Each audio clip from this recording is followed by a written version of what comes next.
Hey everyone, first of all, I apologize if you hear any vroom vroom sounds. Those are going to be like text messages and stuff like that, Facebook Messenger, you name it. Also, I apologize if you hear a big vroom. That'll be my bank saying something's been declined because of loan funds. So, yeah, I do apologize. I also apologize if you hear a little coughing here and there, if you will. Getting over a bit of an allergy cold, if you will, allergy cough and everything, as well as I'm going into the fifth day of recovery. With my teeth, tooth extraction, bone grafting, everything seems to be good, thank God. And it seems that come the next time I go in, which will be the 23rd, that'll be in about 20 days, believe it or not. I should possibly have some teeth ready to go to be put in, but we'll see. They might have some temps to be put in, but we'll see. But with that said, let's talk about this new video in a certain series that's been going on for a long time. Okay, guys, welcome to the 146th edition,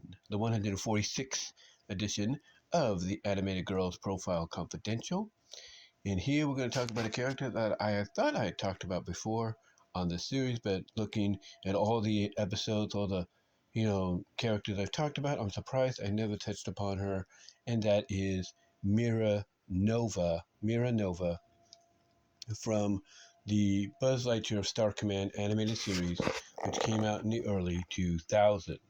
Yes, Disney and Pixar created this series as an extension, if you will, of the Toy Story franchise, but to also not only serve as an extension, but to kind of play on the idea of what we were basically alluded to in the first two Toy Story films, if you will, and that is the fact that a lot of kids would do these adventures with the Buzz Lightyear figures, and the fact that Buzz Lightyear was based on a fictional character in comics and television.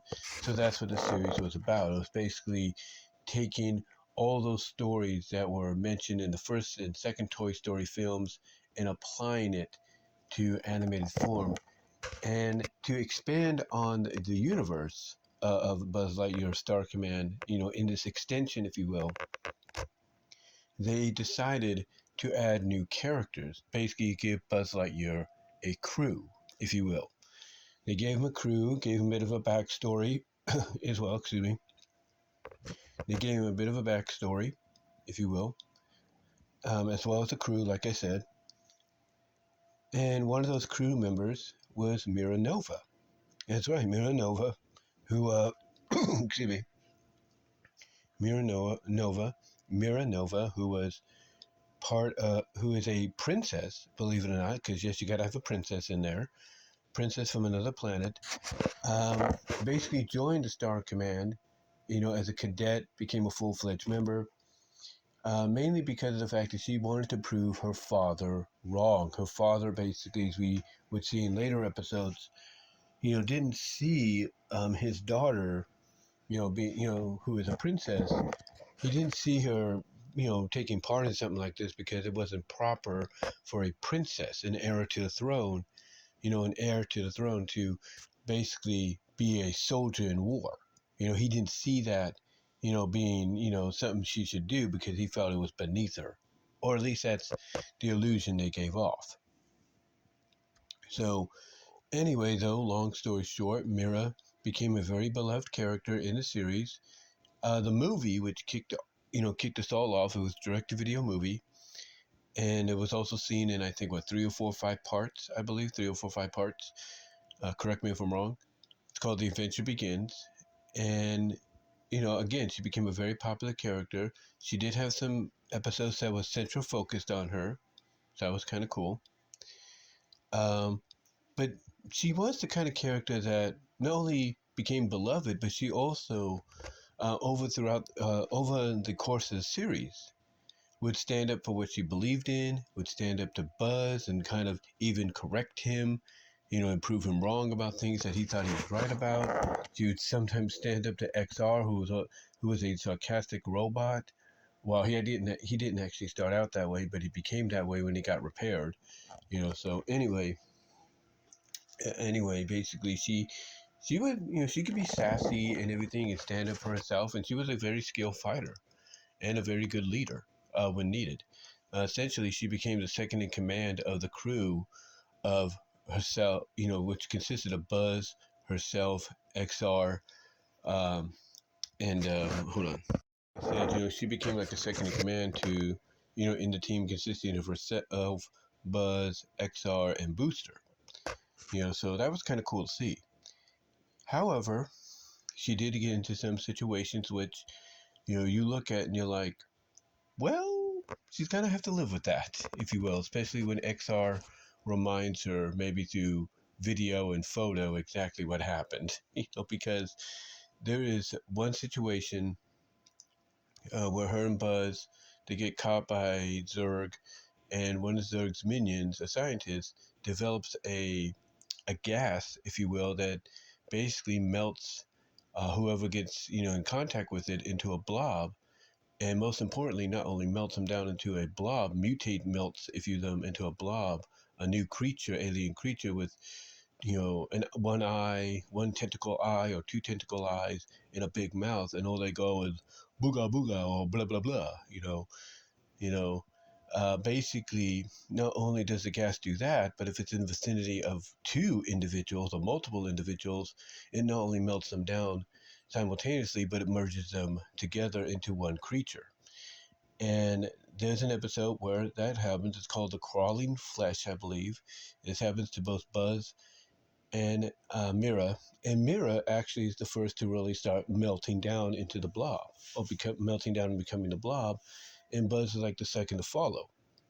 I mean, that's a detail you got to watch in the episode, to where basically she's the first one to really start melting and everything, into becoming this blob creature that they become. And apparently, as they fuse together, being this blob creature and all that, they do learn how to master their new body and its abilities. Melting down, allowing melting down that allows them to seep through cracks and stuff. They basically throughout the episode embrace and adapt to the new form they have and everything that it can do.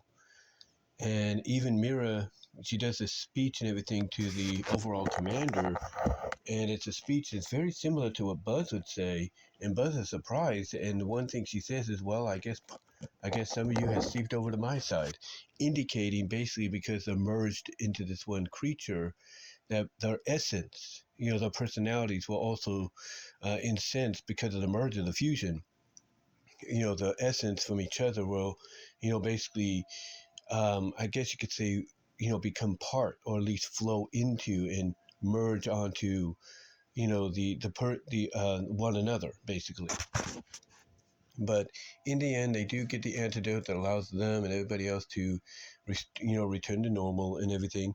But it's an interesting and sometimes funny and silly episode to watch. And again, the key thing is when her and Buzz end up being, put into this situation at first, she's the first to, really melt.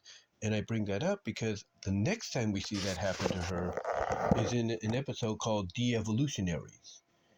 In this episode, a former partner of Buzz, who now works for Zurg, or basically the person for hire, comes up with, this gas, or comes up with this, well, it's kind of a gas, but it's from this crystal, whatever planet they're on, and it causes whoever gets in contact with it to de-evolve to the most primitive stage of life. In other words, back to the beginning of I guess you could say their races, their races, the alien species life, if you will.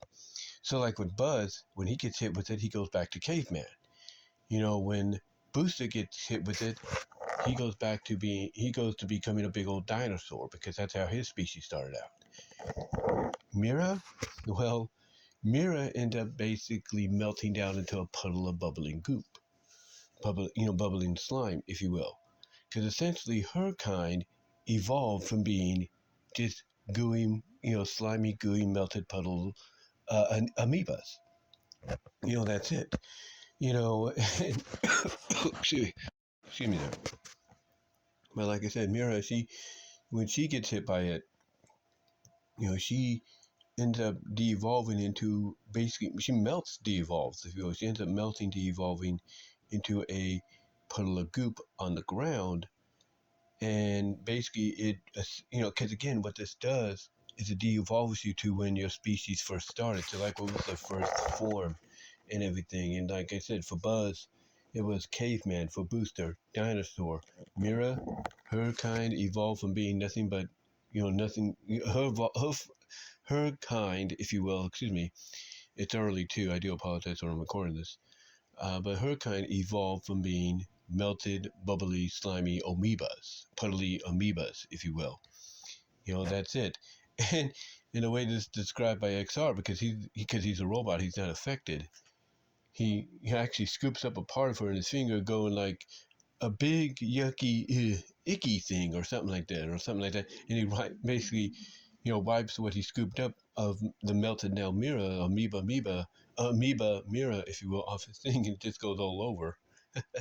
So yeah, so I'm not so I was so to me, seeing Mira being, her de-evolution back to her species primitive form being that, again, going back to what I said about crawling flesh, that should have been a sign that obviously she comes from, a gooey, slimy, ancestralness, if you will. And to me, Mira always kind of, I'll be honest, Mira always kind of gave off that vibe to where if she was hit with like a superpower ray, they temporarily gave her superpowers. The superpowers would be that of a slime girl, that would melt and shapeshift and all that. She just gave me those vibes. I don't know why. Maybe I'm the only one, but let me know. Let me know if you guys felt the same way. But then the next thing, but then after that episode, there's an episode to where it's kind of serves like a sequel to a previous episode. It's kind of like very Nosferatu-like, if you will, because the main villain is pretty much a play on that name, but he's a robot vampire. But what happens is in this episode, the villain captures this one guy who's had this curse put on him to where during a full moon or something like that, he ends up basically becoming a wired wolf. In other words, he becomes a roboticized, werewolf. So what this guy does, so what the villain does, though, is he captures this, this guy, this Star Command, this member of Star Command that, has this curse on him. That again, when he sees a full moon or he gets hit with something or in contact with something, he becomes a wild wolf, a roboticized werewolf. The villain, the Nosferatu robot villain, captures him, puts him in this laser, and he uses it to shoot, to basically shoot across the galaxy and basically use this guy's curse in his werewolf form to turn everybody else into the same thing. And he does this and the first two to get hit by this are Booster and Mira.